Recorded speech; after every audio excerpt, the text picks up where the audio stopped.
ఇటీవలి పాకిస్తాన్ వేదికగా జరిగిన ఛాంపియన్స్ ట్రోఫీలో టీమిండియా విశ్వ విజేతగా నిలిచింది. ఫైనల్ పోర్లో న్యూజిలాండ్ను చిత్తు చేసి మూడోసారి ఛాంపియన్స్ ట్రోఫీని ముద్దాడింది టీమిండియా. దీంతో భారత జట్టుకు భారత క్రికెట్ నియంత్రణ మండలి భారీ క్యాష్ ప్రైజ్ను ప్రకటించింది. 58 కోట్ల రూపాయలను నగదు బహుమతిగా అందజేసింది.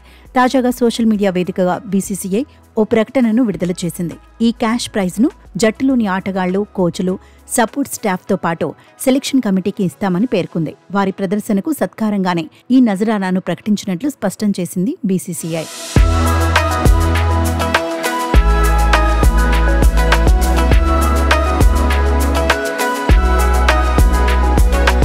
నిజానికి టీమిండియా గెలవగానే క్యాష్ ప్రైజ్ ప్రకటిస్తారని అంతా భావించిన బోర్డు 11 రోజుల సమయం తీసుకుంది.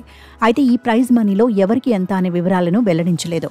ఐసీసీ ఛాంపియన్స్ ట్రోఫీలో రోహిత్ శర్మ సారథ్యంలోని టీమిండియా అద్భుత ప్రదర్శన కనపరిచి విజేతగా నిలిచింది.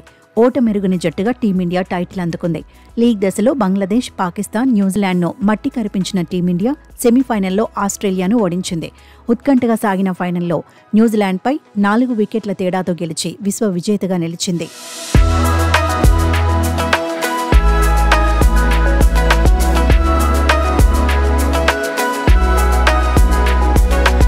టీమిండియాకు ఇది 3వ ఛాంపియన్స్ ట్రోఫీ కాగా వరుసగా 2 ఐసీసీ టైటిల్, గతేడాది వెస్టిండీస్ వేదికగా జరిగిన టీ20 ప్రపంచ కప్ 2024ను కూడా టీమిండియా కైవసం చేసుకుంది.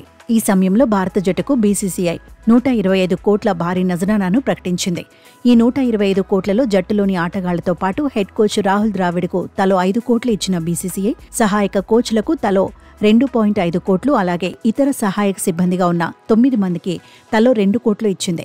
అజిత్ అగార్కర్ నేతృత్వంలోని సెలెక్షన్ కమిటీ సభ్యులకు రిజర్వ్ ప్లేయర్లుగా ఎంపికైన రింకు సింగ్, శుభ్మన్ గిల్, ఆవిష్ ఖాన్, ఖలీల్ అహ్మద్లకు తలా 1 కోటి అందజేశారు.